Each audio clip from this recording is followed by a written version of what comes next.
Mr. President, you said that you have spoken to President Xi. When did that happen? China says it hasn't happened. I spoke to him numerous times. So we're leaving and going to Rome, where we'll be attending the funeral of Pope Francis. Some of you are going to go. Anybody going? And it's going to be very interesting. We're going to meet with a lot of the foreign leaders. They want to meet. Trade deals are going very well. I think Russia and Ukraine, I think they're coming along, we hope. It's very fragile. And Iran, I think, is going very well. We'll see what happens. We're working on plenty of things that shouldn't be worked on because none of this stuff should have happened. This should have been taken place by Biden. It should have been fixed by Biden, but he couldn't do it, nor could he come close to doing. So anyway, we're going to Rome to pay our respects, and we'll be leaving that same day. We'll be coming back home tomorrow night.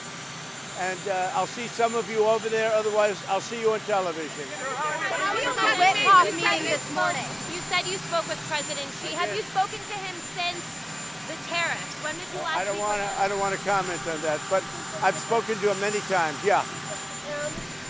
From Japan? From Japan, I'm getting along very well with Japan.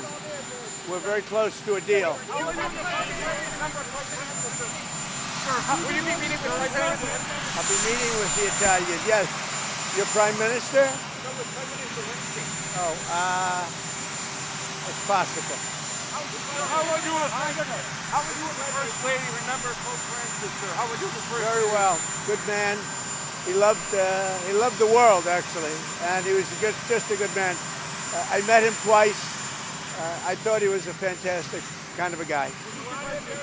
Time magazine that President Xi called you. When did that happen, and what did you discuss? I'll let you know at the appropriate time. Let's see if we can make a deal. The Witkoff-Putin meeting. Any updates on the Witkoff-Putin meeting, sir? The meeting right now. What do you hope to see transpire? They're meeting with Putin right now as we speak, and we have a lot of things going on. And I think in the end we're going to end up with a lot of good deals, including tariff deals and trade deals. We're going to make our country rich. But we're going to try and get out of war so that we can save 5,000 people a week. And that's what my aim is. I want to save 5,000 young men. They happen to be mostly Ukrainian, Russian. 5,000 young Ukrainian and Russian men. And that's a big honor if I can do it. I think we're pretty close. No deadline. I just want to do it as fast as possible. What? 12 states have sued over your tariff plan. What do you say to those who voted for you? I think the tariff plan is doing very well. We're resetting the table. We're going to make our country very rich, very, very rich. It's already happening. Thank you very much.